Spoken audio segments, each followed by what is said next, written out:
Welcome to Chatsunami.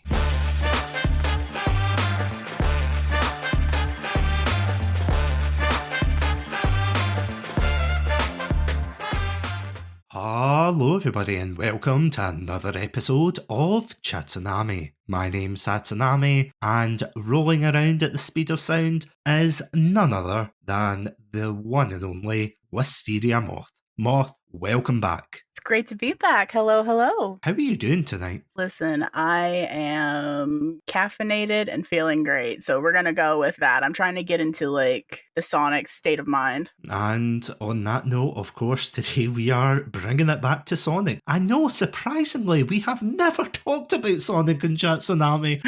We never had a month of it. We never spoke with Super Shadow 271 about Sonic 06 and Frontiers. You didn't come on for an episode on Sonic Listen, fans. I would remember that. And I don't, so I mean... Exactly. Yeah, we definitely also didn't talk about the Sonic movie. We didn't talk about the retro age, the modern, the dark, so we're gonna have to make up for lost time. And for legal reasons, that is indeed a joke.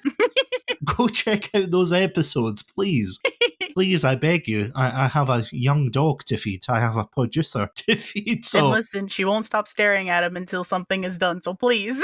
She's staring at me just now, hungrily intent, going, Father, I must feed. Father, please. Father, why? Father, help. Father.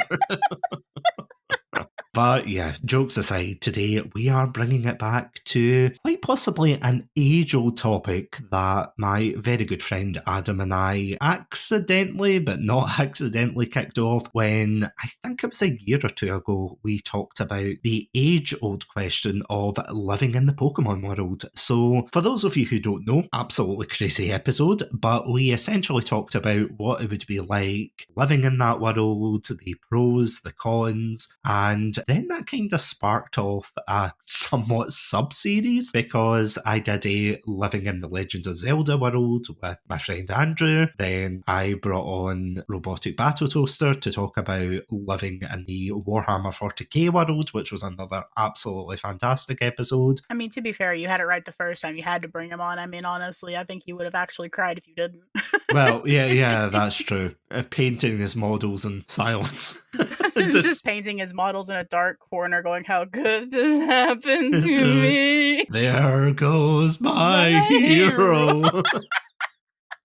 So, yeah, what better way to continue this pseudo-sub-series, as it were, than to talk about living in the Sonic the Hedgehog world. I am so hyped for this one because, spoilers, I'm a massive Sonic the Hedgehog fan. Spoilers, Moth is as well. Is that right in saying? Yeah, absolutely. I mean, I think I sort of gave myself away on our previous podcast we did on, well, not quite a similar topic, but it's like what it's like being a Sonic the Hedgehog fan. And I think I really sort of gave away a lot of my street cred on that one. But you know what? We got to do what we got to do. No. Very, very true. Because we have been following this pretty much throughout our childhoods, haven't we? Mm-hmm. And let me tell you, especially with this year, apparently it was 2023 and coming into 2024, how can we not sort of have that obsession revitalized, you know? And I was just talking about this the other day with a friend of mine. I'm like, listen, Sonic the Hedgehog was my whole identity through middle school up until like part of high school. And so suddenly with all of this content coming out, especially content that is good and things that I'm looking forward to and things that are also like bringing back some of the nostalgic elements as well. So like Sonic Prime, Sonic Frontiers, the second Sonic the Hedgehog film, looking forward to the third Sonic the Hedgehog film and Sonic and Shadow Generations, and of course the Knuckles series on Paramount Plus. There is so much Sonic content coming out that my old special interest of Sonic the Hedgehog just rose from the grave. With a vengeance. It's like, you know that scene in One Punch Man, I don't know if you've watched it or not, where Genos is laying flat on his back and then suddenly he's just upright on his feet, ready to just rock and roll. That's my old special interest coming back to the forefront in mass, just ready for this. I was just thinking of that scene from Mulan where Mushu the dragon comes up and goes, I live! No, that's exactly it. And the thing is, it's like, I find myself, even in all of that, I find myself consuming more Sonic content. Like, I'm going back and listening to to all the old soundtracks. I'm going back and watching some of the old shows. I'm going back and listen, I've been playing Sonic Adventure 2 for like a week straight, Wow. just riding the hype off of the Live and Learn announcement for the third film. It's wild. Yeah, because a couple of weeks ago, I'm going to say, as of recording this episode, friend of the channel and the podcast, of course, Super Shadow 271 and I recorded an episode based on talking about the whole year of Shadow the Hedgehog that they seem to be pushing just now, because as you said, they're bringing out Sonic X Shadow Generations, which I have to be very careful for that. Kids, if you're listening out there, type in Sonic X Shadow Generations. Type out the full name. Don't be lazy. Yes, please. Okay, please. Google at your own risk. We did talk about that, surprisingly, very briefly. Well, funny enough, that seems to be a rather poignant topic in the various spheres, and especially some of those who have witnessed a lot of that, first and foremost, sitting in the front row, as it were, seeing a lot of that unfold. It's like, we're back in the fucking building again.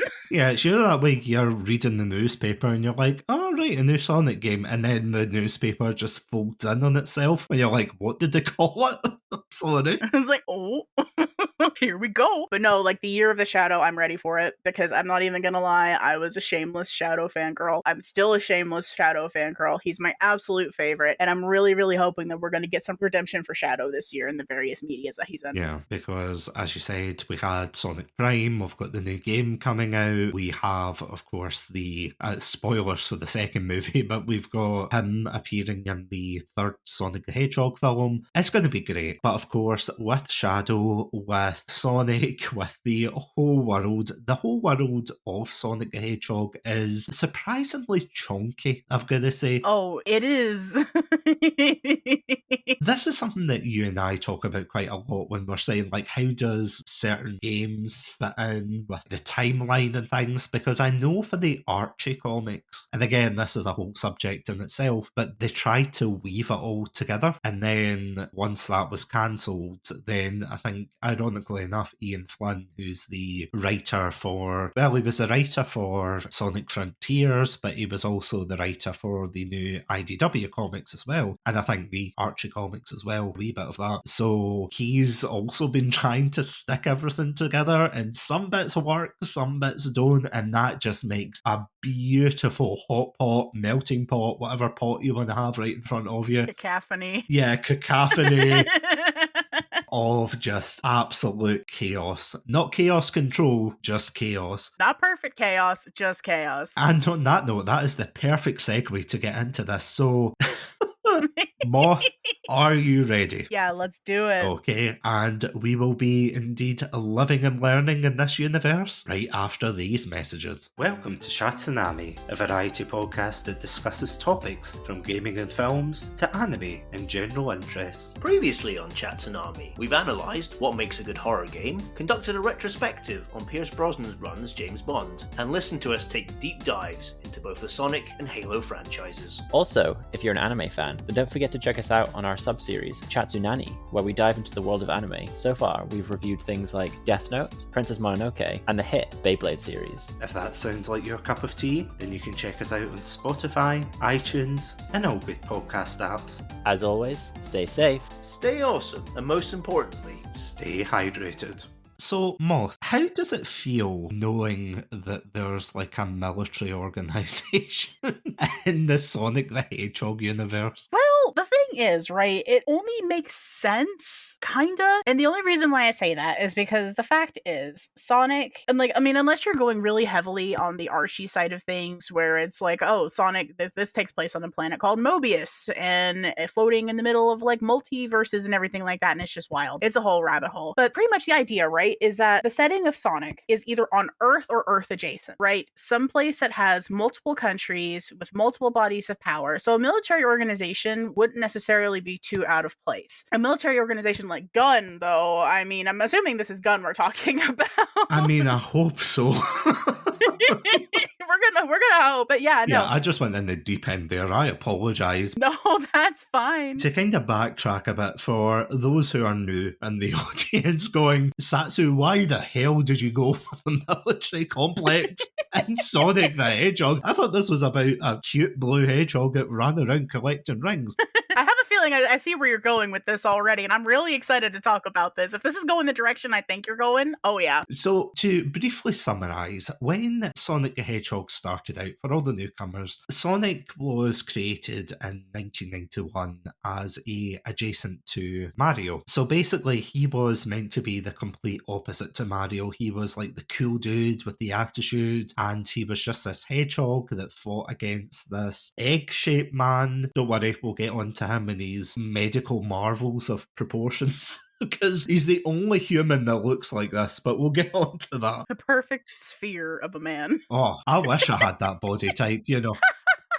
Giga Chad, what's that? Eggman Chad, that's peak. Like, yes, absolutely. You might not agree with it, but that is peak humanity right there. That's exactly it. But yeah, it was basically about this small hedgehog who fought against this evil scientist man, essentially, called Eggman or Robotnik, depending on your preference. That was really it. So Eggman was the only human in this world. And the thing is, the more you go into the games, I think it's not until, and correct me if I'm wrong here, but I don't think it's until Sonic Adventure, which was one of the first 3D games that really took Sonic to different heights in terms of the gaming sphere, because there were 3D games before that, but that was the first game that there was humans in it, wasn't it? Yeah, I think you're about right there. And I think another thing that sort of changed Sonic forever when it came to Sonic Adventure is just sort of giving you that freedom to explore a world that's much more populated. My biggest issue with the older Sonic games, and this is probably going to be a bit sacrilege to everyone, and don't get me wrong, I loved playing them, but you had a lot of these really interesting worlds, like, you know, the chemical plant zone. You had, what was that?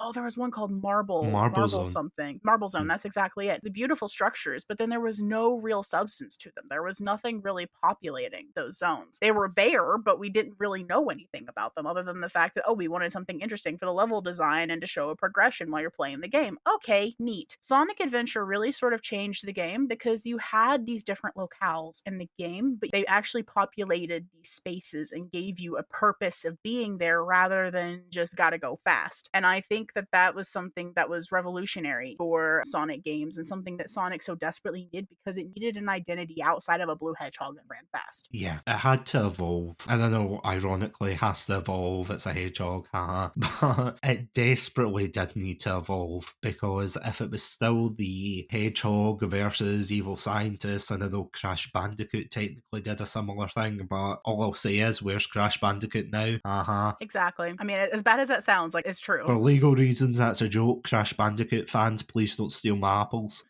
Please, I just bought a new batch, please, for the love of God. I need them to keep the doctors at bay, please. Dr. Eggman, you fool. Dr. Eggman's beating down my door, please. You fool, I'll make mincemeat out of you.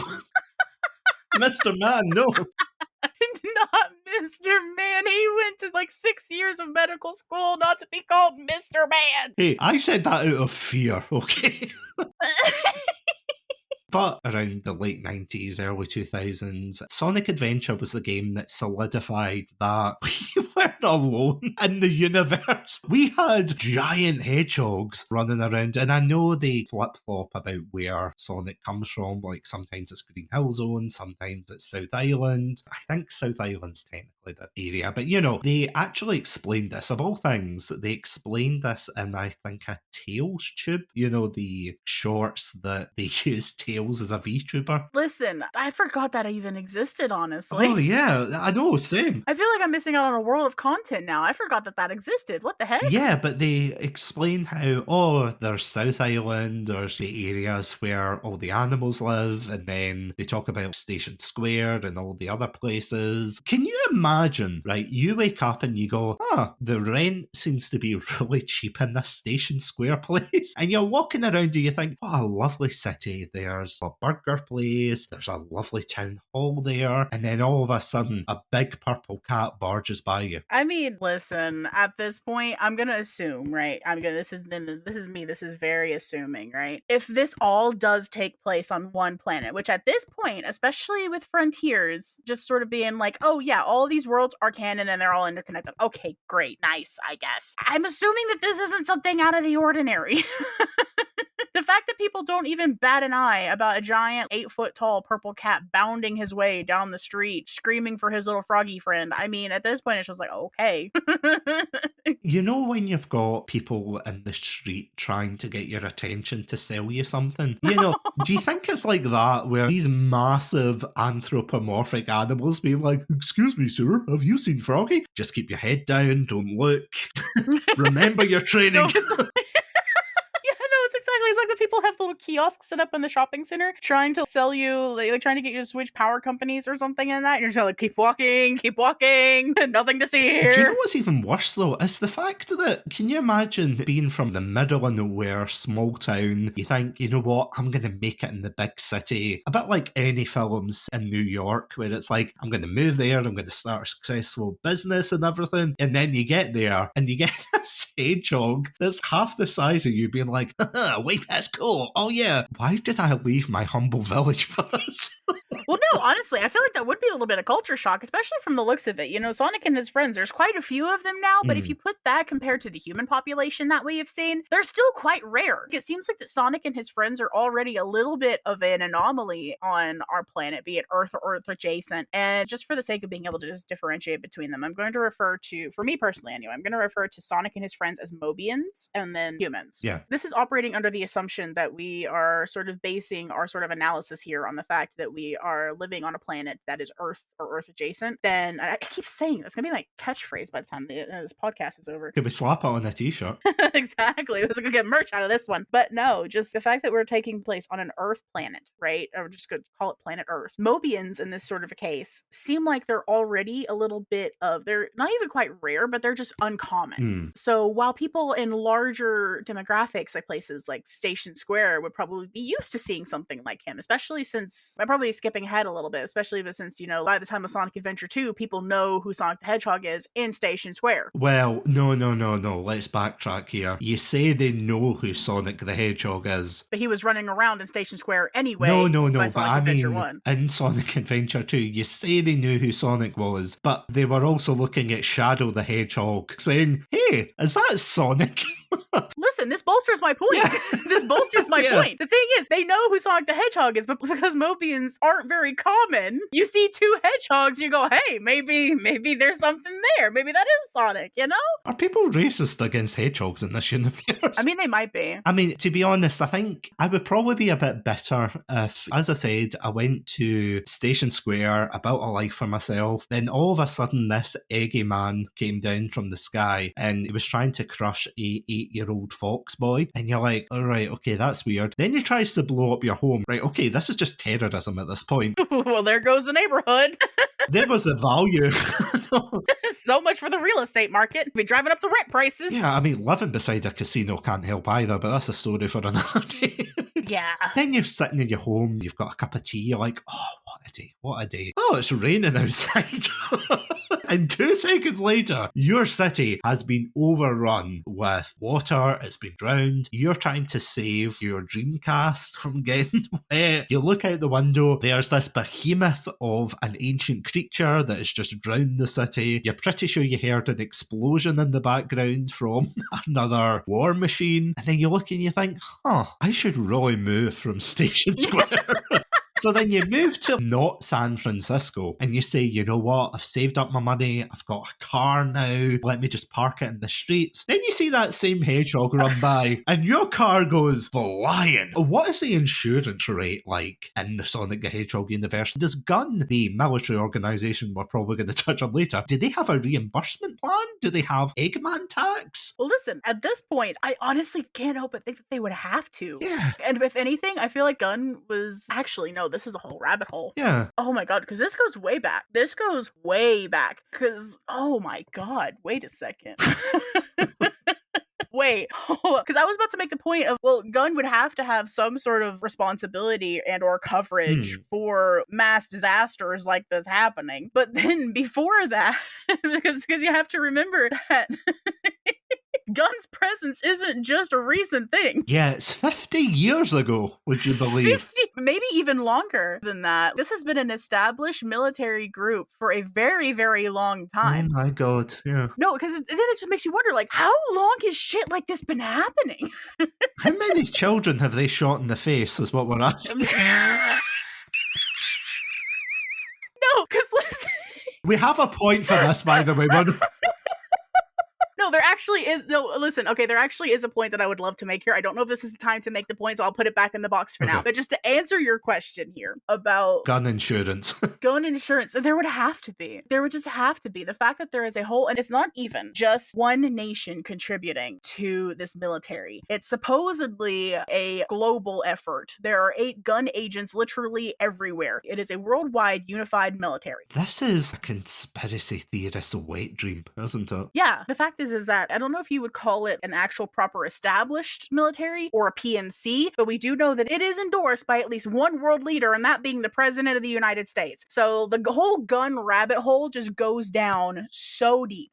Oh, I've got a whole rant about this, by the way, as well. I can just hear you unrolling the scroll of all of the notes talking about how gun is, because listen, I can contribute to this as well, because there is one major point that I can make in all of this, and I'm surprised I didn't think of it sooner. Okay, before we go on and unbox the GUN, as it were, I have to say, you would not have a stable life in this universe. As I said, if you move to Station Square, you have the issues of Dr. Eggman trying to destroy it, and then eventually it does get destroyed and rebuilt and everything, so you think, well, I'm going to have to move out. So you go to City Escape. I don't know what the city's called, I just call it City Escape. You go there, and then there is a chase between Sonic and the military. Again, we'll get to that. But yeah, your car's been thrown in the air. You're pretty sure a truck that's 2 lanes worth of cars. And where did they find the funding for that thing? America. Anyway.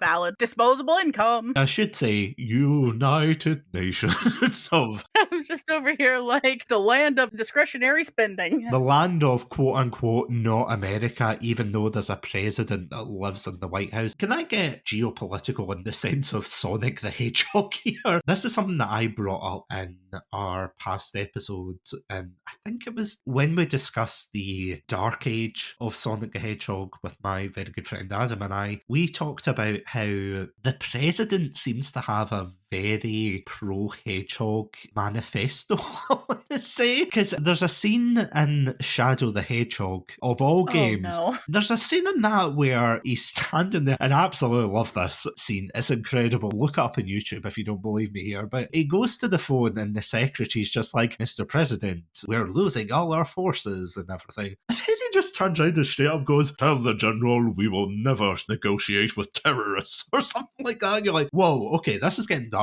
for a Sonic game. But then he turns around and he looks at his desk and he has a picture of Sonic and Shadow on it. And what I love about that is canonically, there is no way that picture could have taken place. I'll explain why. So the game before it was Sonic Heroes, where they all worked together to save the world. And there was about 12 heroes in that. So he only got a photo of Sonic and Shadow. What happened to the other people who were involved? Were they not invited? So was the president, seriously, was the president just like, oh yeah, I'm pro-hedgehog now? But then what about Amy? Because Amy's a hedgehog as well. So like, is he just sexist?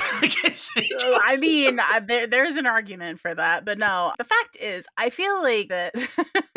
No, he's not so much pro-hedgehog as much as I think that he was just like, you know what, I'm going to find the 2 best photos of these 2 that I can and just splice them together on Photoshop. This is just some fan behavior from the president, I think. The president, surprisingly, is one of the weirdest characters I think I have ever had the mispleasure of coming across in a video game. Because Sonic, Shadow, even Dr. Eggman, you can understand their place in it, in the universe, but can you imagine just this beanpole of a man leading the nation? Here's my thing, right? I feel like the president, specifically in Shadow the Hedgehog, he was super awkward, but I feel like he was supposed to take the position of the voice of the people. people. Yeah. He was supposed to be like the collective voice of the people of Earth. There was kind of like a weird association to make, but and this is going to be a little bit of a side tangent here, but it's just draw a parallel between these two characters. And there's a character in the film Cloudy with a Chance of Meatballs named Joe Town. And his name is literally Joe Town because 9 times out of 10, if somebody needed to speak for the feelings of the townspeople, he would have dialogue. He is the one that would give it. In this case, I feel like the president is Shadow the Hedgehog's Joe Town. I feel like that's the only reason why he was so awkward about things and everything like that. Like, he just wasn't a very well written character, to be honest, because I don't think he was necessarily supposed to be. He was there really just to be a placeholder and a singular figure to represent the face of the entirety of humanity. And it just didn't really come across very well. And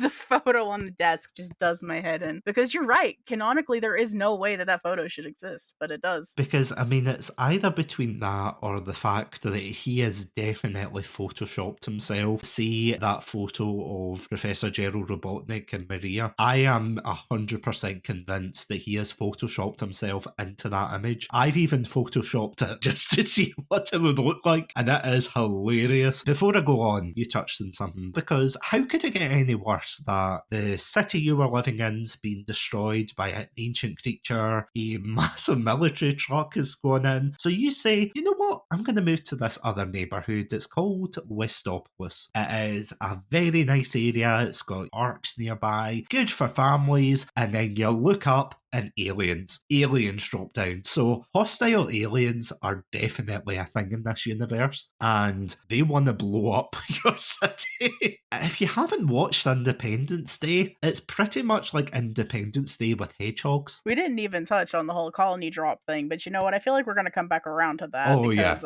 there's something to be said there. But I feel like talking about the Black Arms is a really great way to go about this because, oh man, that is a lot to unpack with the Black Arms. Because here's the thing, you know, imagine you get yourself used to the fact that there is a talking hedgehog, or sorry, talking hedgehogs, plural. There's talking animals around, they're helping you save the world, and you think, okay, I can deal with that. We have heroes that will protect us. Sure, they're 3 foot tall, but they're here to protect us. But then you turn on the news, and then you find out that someone did their investigative journaling, and they find out that Shadow was, yes, this is a spoiler for Shadow the Hedgehog, for anybody who's a wee bit nervous about spoilers for that game, but yeah, you find out the Shadow was made partly by aliens. I mean, not by them, but you know, he was made with alien DNA, so he's part alien and everything. Where would you go from there?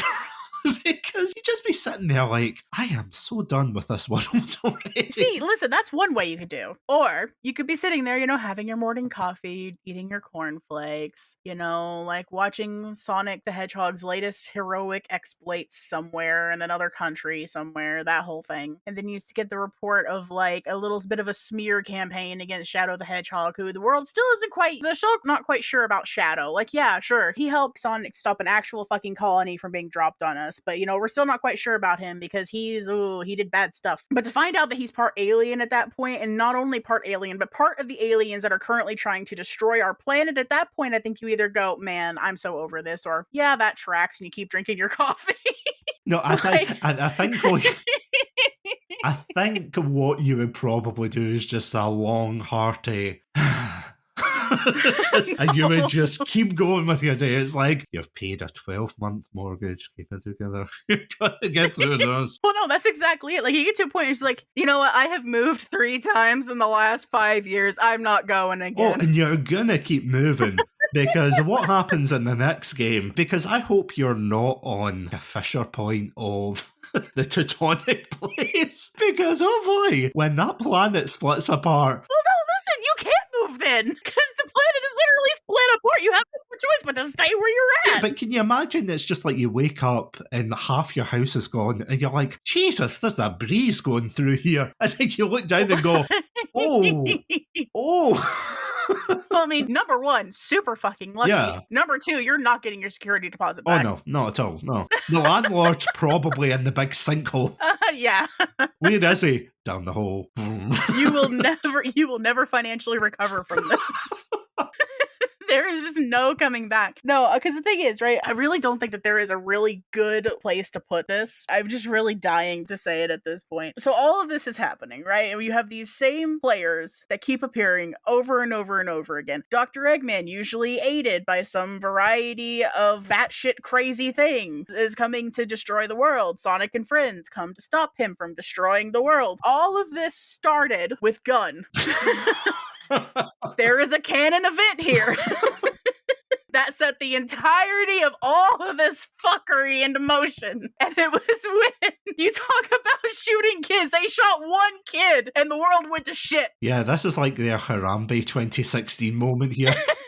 And that's a very, very callous way of putting it, right? But no, honestly, I really think that there is, and to be entirely serious here, which is quite funny for this kind of topic, to be entirely serious here, I feel like the death of Maria Robotnik set something in motion that could never be undone. Right, can I go into this? Because I have been itching to go into Gun and the whole reason that it somehow does not work in the Sonic the Hedgehog universe. To the extent that they technically tried to, well, they didn't try to retcon them, but they kept them as far away from Sonic Forces as possible. Oh, I know, Because right? Sonic Forces, for anyone who doesn't know, that was a game where they tried to do every fan fiction writer's dream, where it was like, oh, there's a war between the Mobians, the animals, versus Dr. Robotnik and his forces. But of course, Gun doesn't appear, and instead they have like very comically large, colourful, kid-friendly guns, which I'm sure they can sell at a reasonable price. Easily marketable plushie weapons. Yeah, exactly.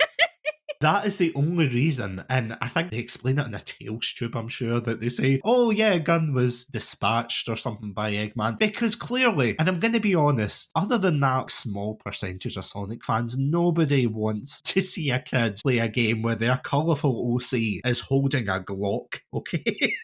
We already had that. It was called Shadow the Hedgehog. I mean, listen, I liked it. No, true. I feel like you had to be there. You had to be one of those people who was there for the moment for you to really appreciate it. It was a different time, okay? It was a very different time. And especially it spoke to the really edgy teen that I was at the time, be like, oh yeah, I'm going to give my favorite character a gun. I mean, I'll put it to you this way. Shadow was my favorite character to the point where I played, in Sonic Heroes, I played Team Dark Story first, even though it was technically hard mode. But can you imagine though, as I said, you're sitting in your apartment and the aliens have arrived, they're shooting up the place. You look outside and you think, oh, thank God, Gunner here and everything. And you see a big hedgehog run by with a massive gun. That's it. I'm moving to Chinan. That's it. No, listen, we can't do this anymore. It just gets to the point where you're just kind of like, oh God. So we've been beating around the bush about this for quite a while now, about GUN, Gun, Guardian Units of Nations, I want to say. That's what it stands for. This will be a really weird thing for a lot of people listening who aren't Sonic the Hedgehog fans, because like, why are we making such a big deal about this? So basically, as we said, Sonic was created as the antithesis of Mario. You know, he was the complete opposite. He was like radical, too cool. And then even in Sonic Adventure, they had police officers with guns, and they tried to Robocop a water monster, and it never worked, and they just never brought up guns again. But then in the second game, they of course have the military. Lore-wise, they bring this all up, and this is what, of course, you were mentioning, Moth, where 50 plus years ago, when all the Sonic games started, there was an event where Dr. Eggman's, I want to say his grandfather, isn't it? Yeah, it was his grandfather. So technically, Maria Robotnik would have been His Dr. cousin. Eggman's cousin. Yeah. Yes. For some reason, his grandfather and cousin decided to live on an international space station. Oh, there actually is a reason for that. See, this is the thing though, because I know the reason in the comics it's to do with the disease that Maria's got, isn't it? Yeah, it wasn't even just in the comics. It was also in the Shadow the Hedgehog game. That was the explanation. Was it actually in the game? Yeah, that was it. So the reason why Maria was on the Ark was because she had a chronic illness. I can't remember exactly. It was a neurological. NIDS. Yeah, so she was sick. And so she thrived better in simulated gravity than actual gravity. So she was actually healthier on the space colony than she would have been on Earth. Well, I was going to say that, and the property prices must have been extortionate with all of the Well, no, monsters listen. running around. I was going to say, well, no, listen, at this point, everything was fine. Like, this Earth would have actually been peachy keen at this point. Because remember, this is before the canon event. But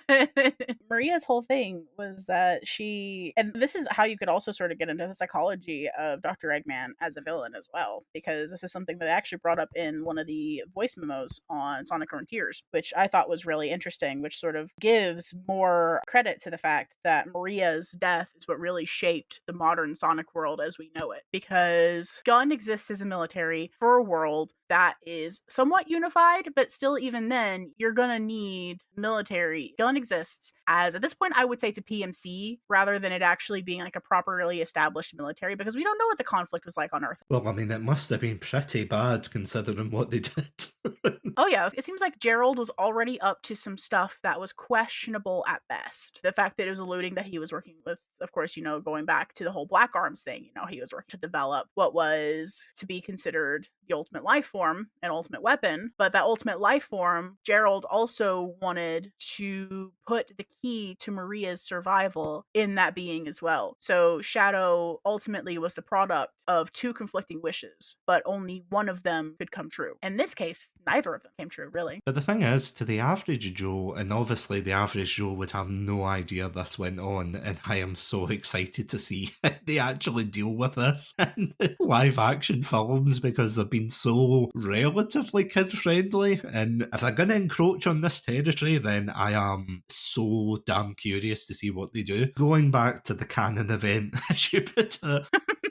The fact is that Gerald Robotnik is the Dr. Eggman of his time. He decided to work on this space station. He had a whole team of scientists and things. This is canon. He created these artificial creatures based off of the water monster Chaos, which, again, bit of a weird side project, I'm going to be honest, but you know what? I paint 40k models. He can do what he wants. I think the fact that he was trying to replicate Chaos already was probably one of the reasons why Gunn was so wary of him and so leery of him and what he was doing up there and everything like that. So we don't actually really know what Gerald's objective was before he had the goal to make a cure for Maria. But I mean, this is the problem I have with the whole Gun angle and the whole Gerald Robotnik thing, because they clearly set him up as this tragic villain character. So basically, again, imagine yourself, you're sitting in your not San Francisco apartment, you're literally just off the phone with them and they're saying, oh, it's going to cost 5,000 rings, and I'm like, oh, I don't have that, can I pay you? Then you're having a mental breakdown and you think, how could this get any worse? So 2 seconds later, you turn on your TV, this old man is chained up to a chair in front of a firing squad, and you go, I haven't seen this film before. And this is of course referring to what happens in Sonic Adventure 2, where Gerald Robotnik beams himself and he reveals the horrid truth that Gun, because they were so wary of his experiments, which, to be fair, I would be wary too if there was a giant lizard living in my space colony, but we'll get to that. But yeah, they invaded the space station because they didn't quite like what he was up to. And yes, of course, we've been quite flippant about it and, kind of jokey, but that is what tragically happens, that Maria Robotnik, Eggman's cousin, gets tragically shot, and that's what basically spurs on Shadow's villain arc, to put it very nicely. It does start off his villain arc, and that's what really sort of puts the story of Sonic Adventure 2 in motion. And again, I want to reinforce the fact that you made you there. It truly is a tragedy what happened to Maria Robotnik. We can sit here and laugh about it and meme about it because, we were a part of the generation that grew up playing this game. This is something that's just so natural to us, and it's just a part of what happened. Other people might not feel that, but truly what happened to Maria was a tragedy. And I sort of joke and say that it's a canon event, but in a way, I'm also not really joking, because if you really think about it, right? Maria's death sparked a whole descent into madness for Gerald. And it's implied through other means and media that the whole family around Gerald just sort of fell apart after Maria's death. The grief was just too much. But then you had Dr. Eggman right there, needed a family, but instead he watched his family self-destruct and be destroyed by Gun because of the death of his cousin. And that's going to do something to a kid. That's going to do a lot of terrible things to a kid. And so Maria's death really was the gateway that opened up, I feel, to not only Shadow's villain arc, but also was the start of Dr. Eggman's villain arc. This is where it started for him. See, in a narrative point of view, you make a completely good point, and I'm actually really interested to see what younger players of Sonic, or rather younger fans, think about that, because they are probably more used to seeing like a lighter version of Sonic. When we are talking about, oh, imagine living in the Sonic the Hedgehog universe, and they're like, well, what do you mean planet split in half? What do you mean that you're getting chased? Or it's like the planet is split in half. We almost got a colony dropped on us. We had a giant water monster blowing up a city. There's a different tragedy every other day. What do you mean?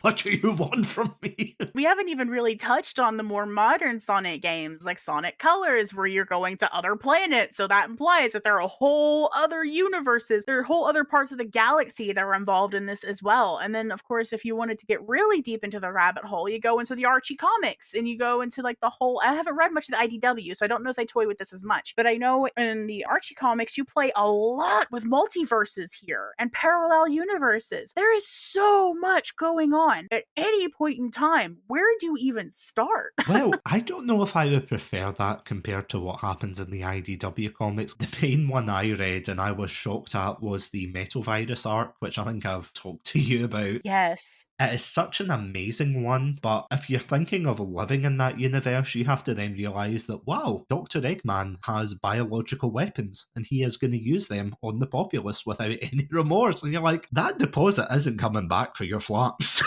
Oh, no, it's not. It's gone. Like, if you really think about it, right? We've been very flippant and sort of like playing on this notion of this is just an average Tuesday. A massive schism opens up under my house. Oh, geez, there goes the dog. Womp womp. But if you really get down to it and you really sort of think about what it must be like to live in a world like this, right? How scary is that? Oh, it is terrifying, because this is something we brought up as well in the Living in the Pokemon World episode, where it's a children's franchise. You think, oh, it would be bright and colourful and whimsical. No, it would be hell on earth. It would genuinely be hell on earth. Yeah. Because, as I said, not only have you got to deal with these bombastic external threats, because you've got Eggman who's constantly threatening you. Like, you can't even go to Sonic Venice without getting terrorised. Imagine you go on holiday and you think, you know what, I'm going to Soliana, I'm going to drink a coffee in the middle of the plaza, this is such a beautiful area, and then all you hear is, it's no use, before you get concussed by a flying chair. I mean, hopefully I wouldn't be the one getting the chair thrown at me. I mean, to be fair, I've met me, I understand, but please, no.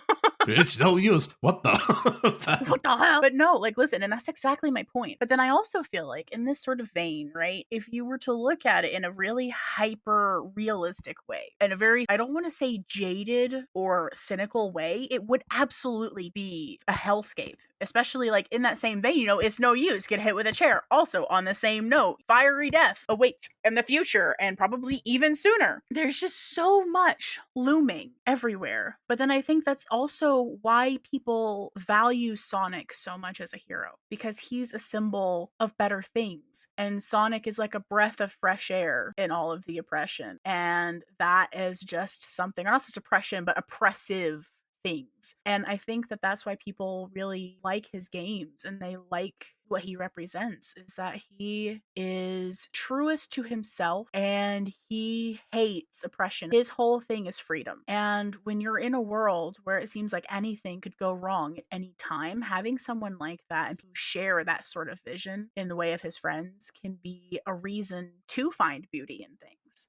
I mean, that is a good point, but it's still not going to bring back your deposit for your house. Oh God, no! Like, listen, like your mortgage and everything like that permanently fucked. This is the third car you bought this year. Yeah, no, sorry, your insurance premium is through the fucking roof now. We cannot keep paying for these mad incidents that keep happening. If anything, hopefully, this would encourage a lot of like the more modern cities and everything popping up in the wake of things. Like the rebuilt Station Square, hopefully, would have more focus on public transportation and not so much cars and like personal cars and everything like that to make life so much easier. Because I mean, how in real life you get acts of God and things that you can't really claim against because it was just a freak accident and such. Do you think there's a similar clause for like an act of Eggman?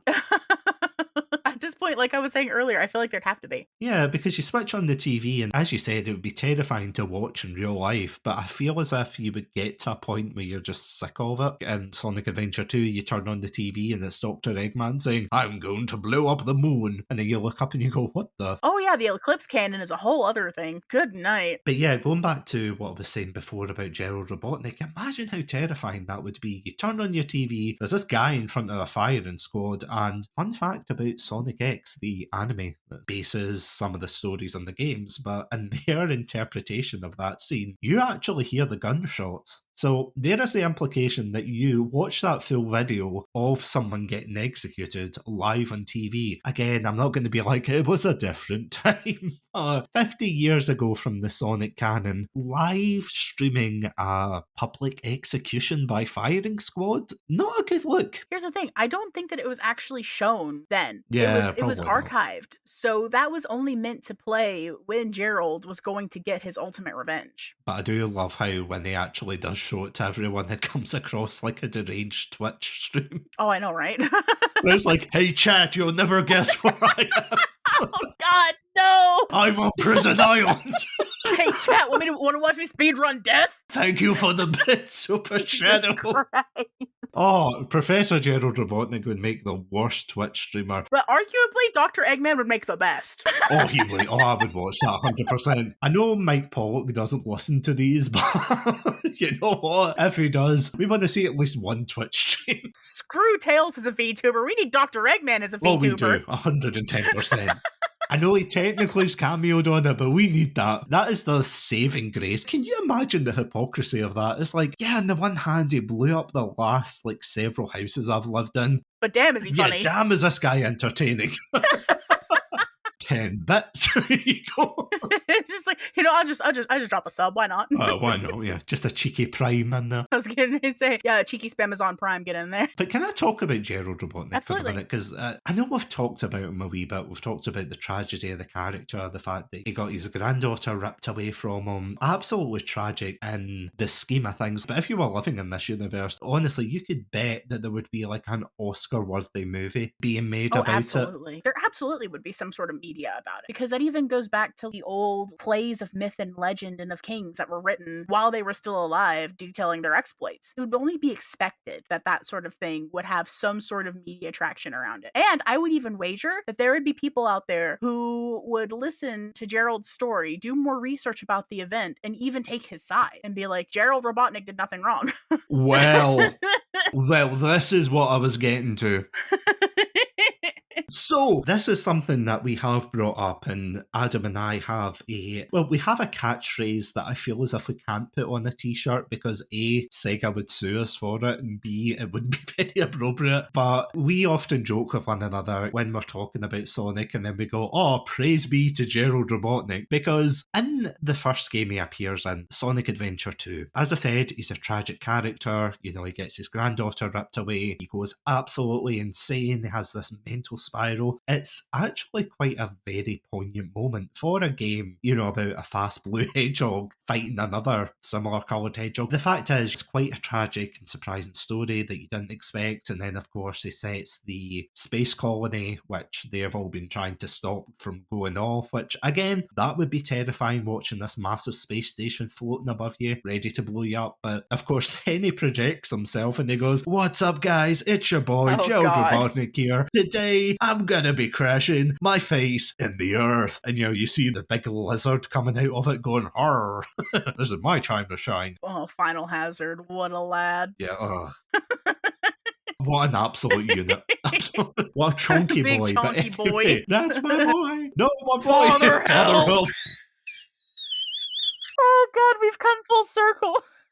Yeah. So, yeah, in that game, he has his arc, no pun intended, he has his arc nicely wrapped up. as a character. But then, of course, in Shadow the Hedgehog, they decide to revisit Shadow's origins by saying, oh yeah, LMAO, he is an alien or part alien that Gerald Robotnik has worked on. So you're like, right, okay. But then the thing that I have major issue with is how the president seems to think it's okay to revise history, because they make this bull story that, oh, the Eclipse Cannon, which for anyone who doesn't know is the massive cannon that can destroy the planet, that was created to stop the aliens. So then at the very end of the game, when you complete it and you defeat the aliens, President, I kid you not, go watch on YouTube again, but he goes to the other commanding officer, he's a whole other character in himself, and he turns around and says, let us pay homage to Professor Gerald Robotnik. I remember the first time I played that and I was like, no. I was like, no, is this him trying to win the election post Black Arms, where he's like, Professor Gerald Robotnik was a hero all along? I'm sorry, did you forget when they tried to murder the entire planet? And I mean, I guess there's an argument to be made that the actions that Gerald took were fueled by grief. The actions that he took beforehand, before Maria's passing, and the precautions he made to safeguard the world against the Black Arms were things to be honored. But then, of course, he sort of rolled back on that when they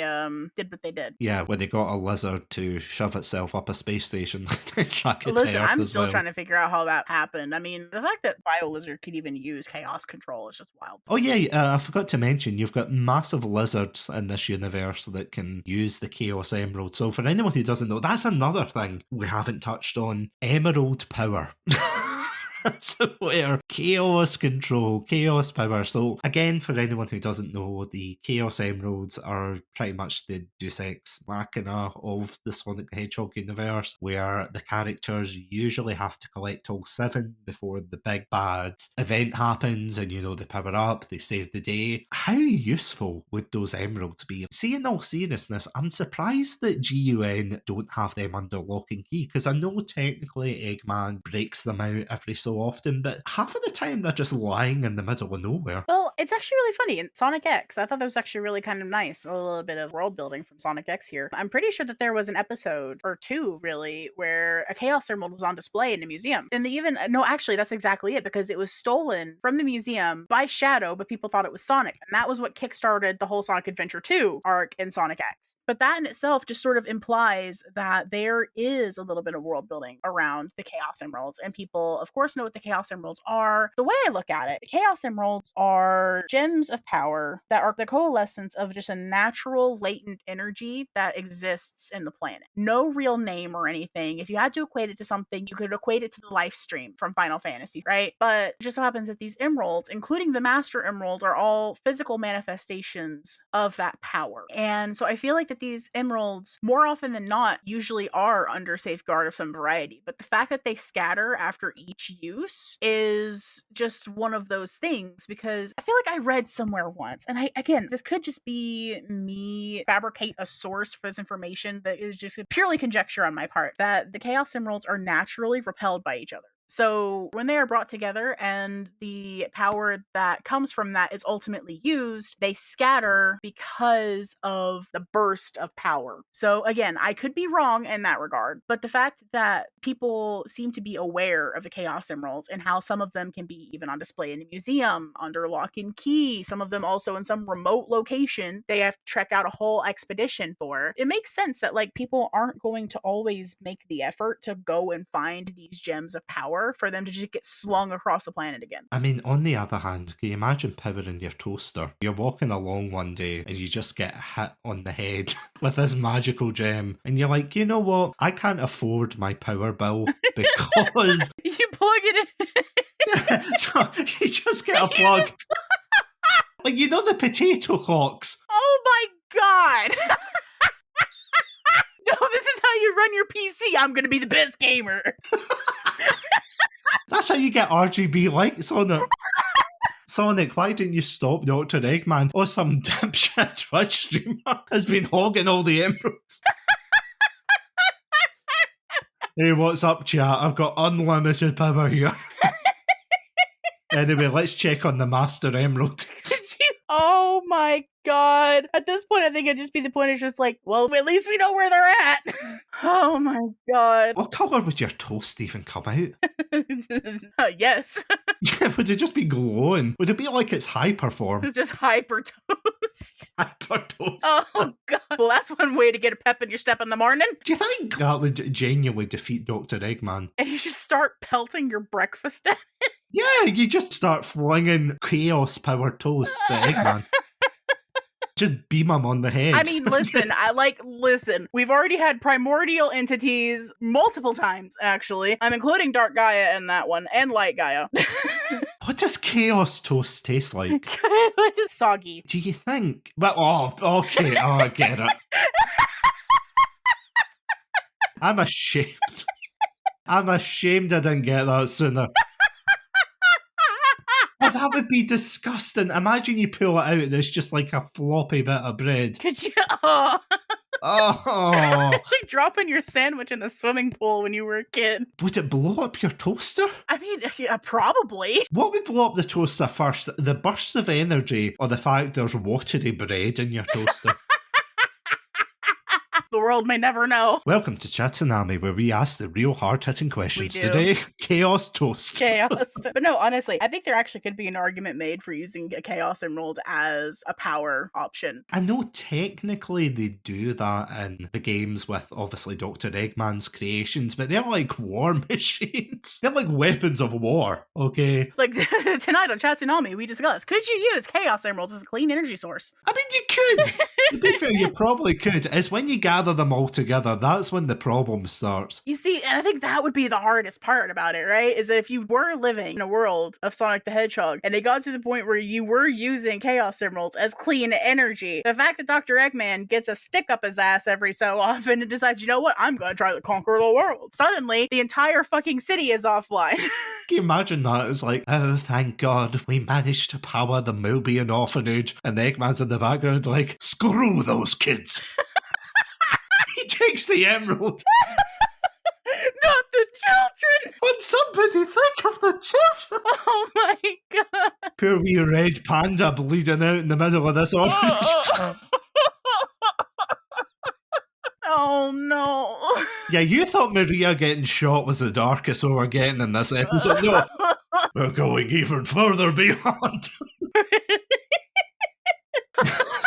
Plus Ultra! I fucking can't. Don't use Chaos Emeralds as your clean energy source. No, don't. It's not worth it. Can you imagine the arse hat who would you use it in their car? So he'd put it in, he'd be like, oh yeah, this gets 100 chaos per hour or whatever. He goes to drive round, you know that turning in Station Square beside where the newspaper stand is? Yeah. That like faces towards the beach. So he goes to turn, but he pushes the accelerator on. He's gone. He's like DeLorean himself right into the sunset. Yeah, he's gone. I was getting ready to say, drops a Chaos Emerald into his engine block instead of not an engine block, but drops a Chaos Emerald into his car instead of a supercharger, tries to rev the engine, shatters reality. But I mean, would that happen though? Imagine you're walking along and somehow you have your bag open or your boot open or something. And you know, imagine you get on the train. Is the chaos energy going to react with the machinery around you? Is it going to act with the train? Are you going to get a bullet train in the UK at last? That's a question. No, listen, at this point, you could probably do intercontinental trains. Yeah. That would be wild. Well, the thing is, it would never stop. And I'm not talking like between Europe and Africa, Europe and Asia and that thing. I'm like, no, I'm talking about from the Americas to fucking Africa. Just as Toto sang about. Oh my god. Oh, this universe would be a nightmare to live in, to be honest. The thing is, right, you could look at it as a nightmare, but then you also have to think about the things that you would see that you wouldn't be able to see if not for such phenomenons like this. Honestly, I've always thought Angel Island was one of the coolest concepts, just like a floating island somewhere. So neat. Oh no, it's so picturesque though, because I have to say, in past episodes haven't helped my case here, but I am a massive like Sonic Adventure fanboy, and I think the sets and areas that you explore there are absolutely fantastic. They are so imaginative. As you said, Angel Island is absolutely spectacular. You know, you've got Station Square, you've got the casino.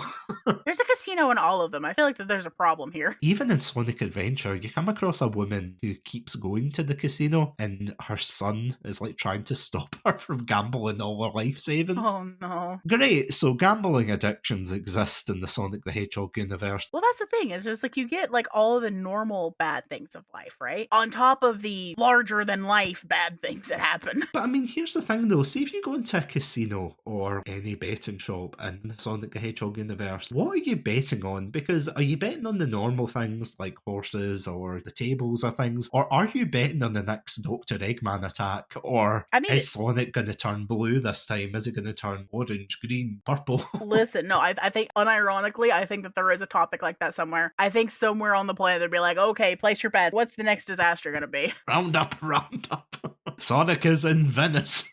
It's like, oh, Sonic's been spotted here. Take your bets. What's going to happen, y'all? At this point, like, Sonic could be a bit like the Mothman, wouldn't he? A little bit of like a harbinger of doom. If Sonic turns up, something's going down. Oh my God, can you imagine that? Oh no. Right. No, serious dog. Yeah, imagine you're on holiday. As I said, you go to Chinan or you go to Spagonia or something. In fact, let's go for Spagonia. Killer soundtrack. You know, you're sipping your continental coffee. You say, beautiful architecture, beautiful city. And then you turn around and you see someone run by and you go, oh my goodness, it's Sonic the Hedgehog. And then it dawns on you. Oh, fuck, it's Sonic the Hedgehog. Yeah, holy shit, it's Sonic the Hedgehog. You're bursting into your hotel room. Honey, we need to go. Leave the kids. There's no time. Oh my God. I would watch the hell out of that disaster film. Barbara, where's the kids? They're by the pool. No time, we gotta go. Mother, father, why is the sky going dark? You'll find out real quick, we gotta go. Where's your sister? I think we left her in the hotel. It's okay, we can make another one. Go. You do not mess around when Sonic the Hedgehog appears. Again, you said about how he's the beacon of hope and everything. No, you're right on that side, but on the other side, he is the Mothman of this world. As very like natural as it would be, he would represent two very different things for very different demographics of people. The Paragon and Renegade. Exactly. His presence in one be like, oh, woohoo, we're safe. And then the other side is just like, oh God, get the children. We gotta go. There's no time. There's an Eggman. Honey, that's just a bakery. Don't take our chances, Sandra. Don't take our chances.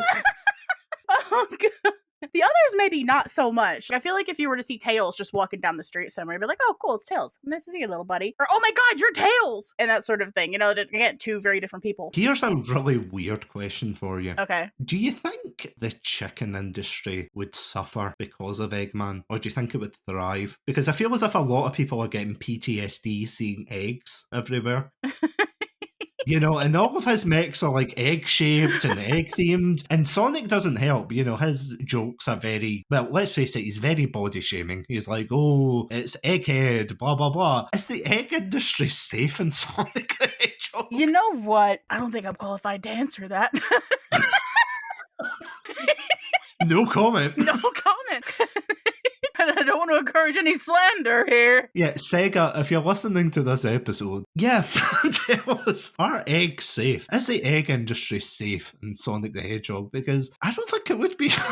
No, I don't think it would be either, frankly. Let alone something like an ostrich egg, you know? Ostriches are murder chickens anyway. Well, yeah, that is true. And speaking of that, actually, one of the final points I want to bring your attention to is the thing that we've been talking about throughout this. We've been talking about the Mobians and how there's anthropomorphic animals versus animals that didn't quite evolve correctly. And they do try to explain this in some of the extended lore to say, oh, some creatures develop differently. But I'm sorry, was the god of evolution in this world just a cruel master or what? Because I remember replaying Sonic Heroes and there is a massive crocodile that tries to eat you. And this thing is chonky and it's so realistic. And that's the thing though, why is there a realistic murder alligator versus Vector or the kind of cartoony frogs and things? Well, here's the thing. I feel like you could apply the sort of Pluto versus Goofy logic here. Well, yeah. Well, that's another thing, because if you go to Spagonia, again, while you're grabbing the children to get out of there, you see there's like real life pelicans there. Yeah, you're standing beside them as Sonic the Hedgehog, and you're like, one of these things is not like the other.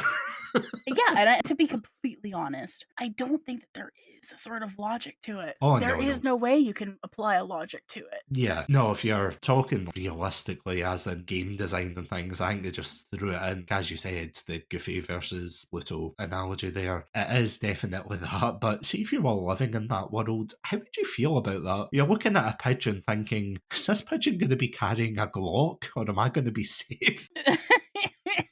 The thing is, the Mobians have a very distinct appearance, right? There's no getting around like that. That's a Mobian. You're not going to put Sonic and a Hedgehog, Sonic the Hedgehog, and a standard Hedgehog next to each other and not be able to tell the difference. Well, sorry you say that, but I'm convinced if you had a lineup of Sonic, Shadow, and a regular Hedgehog, there would be someone on the other side of that glass having a breakdown. Be like, they all look the same! You got me there! I've got nothing for that. Can't you just arrest them all? No, sir. Number one, that's illegal. Number two, where do you think we have the places to hold 3 hedgehogs? Number 3, we don't have handcuffs tight enough for the one on the end. You're free to go. And he's like, freedom. And that was the one we needed to worry about the whole time. Hedge the hog, yeah. Oh, God. Genuinely, I want to see an OC like that, where it is just a realistic hedgehog that talks, but nobody brings it up. Listen, I'm sure it exists out there somewhere. Oh, I wouldn't be surprised, yeah. Now, I have a feeling I'm just going to go to Google and see what I can find now, because that's just wild. Hedgehog the hedgehog. Hedge the hog. Hedge the hog, yeah, exactly, hedge the hog. But that's the thing though, can you imagine trying to prank someone by gluing, I don't know, like gloves on an animal? And then now you're terrified because you're like, is this thing gonna spin dash me or... Qualifications that I have seen so far for Mobians is to have gloves, to be enlarged to a point, and to be upright. Well, I don't know, I've seen my dog walk on 2 legs when she was begging for a treat, so she could easily pass as a Mobian if you grab her some gloves. Satsu, I think you need to lock your doors at night. Oh my god! You might be living with a supervillain. Oh no, I know. You are perfectly aware. Yeah, we have a mutual agreement. Your roommates are the mad scientists. Oh my god, it's Sonic. Grab the kids. Live and learn plays slowly in the distance. Oh boy, my favourite song. Oh Christ, my favourite song. Can you imagine them playing that at a wedding? And I don't mean a real life wedding, because that would be absolutely fantastic. But you know, playing that at a wedding where it's like, is this not the song where a hedgehog burned up in the atmosphere? It's like, shh, it's a romantic song about living and learning. I'm pretty sure a hedgehog died during this song. It's like, no, I would have known about it. Gunn would have told us. Oh no, that's a whole other rabbit hole. That's a whole other can of whoopsie daisies. That is a whole other can of oh no. The thing is as well, though, echidnas as well. I mean, this isn't even going into public transport would be a nightmare, because some areas are fine, others are just straight up loop-to-loops. And I know game-wise why the loop-to-loops and things, but I would not want to go to work in this universe. No, literally, what is the infrastructure? Who designs these? It feels like the mayor's a child that just drew squiggly lines on the thing and went, I want that one. And they went, sure. Sure. Does it lead anywhere? Oh my god. Can you imagine driving to the office? My dear, do you have to go to the office? I'm sorry. I have to go. I have to provide for the children. And it's, you know, the beginning of Speed Highway where it's like driving down the hill. Yeah. You know, like the big open. It's like, come on. I gotta provide for my family. Or you know, and you're in not San Francisco, just trying to drive to work in the morning, and suddenly an 8-year-old fox comes blowing by you in a fucking go-kart. No, but that's the thing though, it's like you're driving down and you're trying to go over the loop, but you have to keep going really fast. Otherwise, you're not making it. You're not making it back to your wife and kids. You're just going to get bodied by a loop-to-loop for no reason. And speaking of that one, as you said, with the 8-year-old fox going by in a go-kart, that road is horrific. There are massive holes that just lead to an abyss below. I'm actually convinced that that's scaffolding above what used to be Station Square, because, you know, you fall down and it's all water underneath. Hold on a second. Hold up. Hold up. I wasn't ready for that one.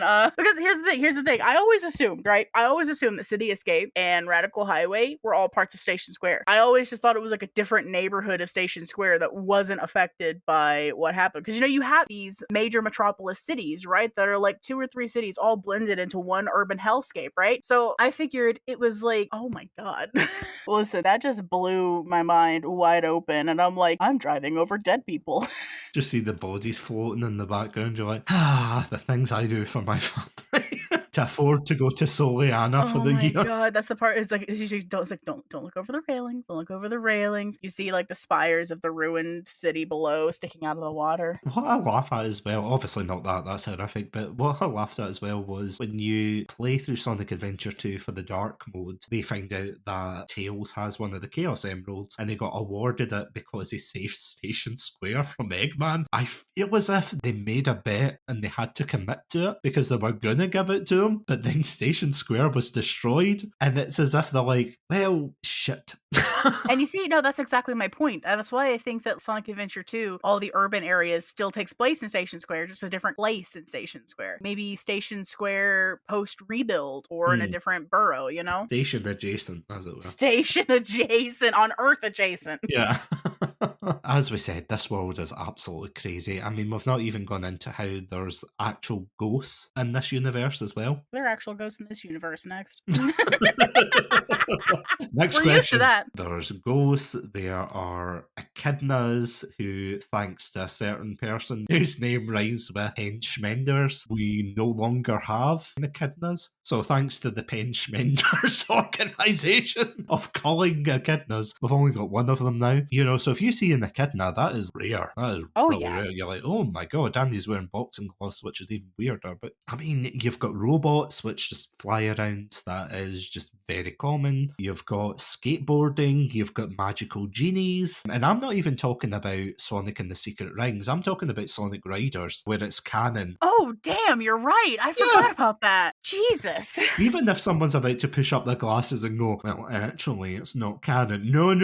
I'm not talking about the storybook series. That can be uncanon as you like. Yeah, there's genies. The storybook series is fan fiction. Yeah, you can say that's fan fiction, but for the love of God. Self-insert. Yeah, for the love of God, there's robots, there's aliens, there's genies, there are mythical monsters. In terms of storytelling in an actual game, it's really cool because obviously we are Sonic fans, we love the games, we love the stories. But if you are watching this as, or rather, if you are living through this as a regular Joe, a normal person, again, hell on earth. This would 100% be hell on earth. Oh, you are 100% on the struggle bus. You are going to be living through... Yeah. Like, listen, you know, we joke about living through historical moments on the daily. Well, I think this would mess me up, to be honest.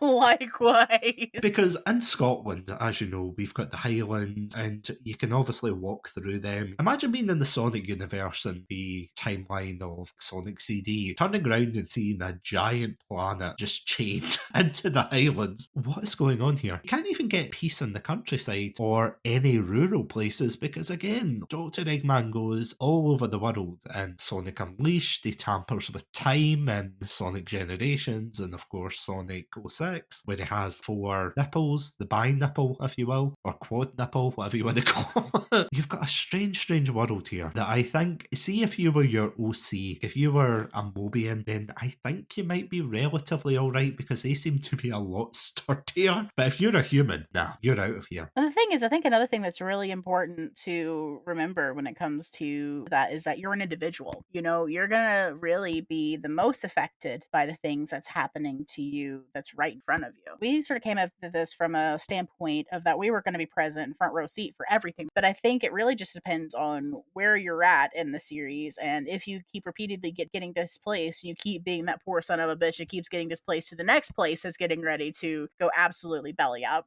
But can you imagine that being like such an arrogant twat where you're like, oh, those poor people in Station Square. Glad I bought a penthouse in Westopolis. Oh, listen, that would be rough. Like, that's rough, buddy. Yeah. 2005 rocks around. You've not got a penthouse. In fact, you've not got a city. I'm sure I'll be fine. What's that green light? And then poof. Oh, listen, you know what? If I had a nickel for every time the Eclipse cannon has fired, I would have 2 nickels, which isn't a lot, but it's kind of strange and very worrying that it's happened twice.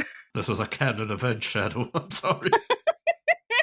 I think the tagline, if you were a human in the Sonic the Hedgehog universe, the tagline would be, "Welcome to the Sonic the Hedgehog universe. Grab your kids and run. Don't look back, run." It's like, better yet, don't have any. Yeah, just keep running. Roll into a ball if you think it will help, but for the love of God, just get out of every major city. Welcome to the Sonic universe. Pray you're a Mobian. Listen, if Truck-kun comes for me tomorrow and yeets me into, isekais me into the Sonic world, I'm going to pray up and down, left and right to whatever God will listen to me that I'm going to be a Mobian. Well, here's the question for you. Have you ever seen a Mobian get shot in the face? Have you ever seen a human get shot in the face in the Sonic the Hedgehog universe? True. Mobians won.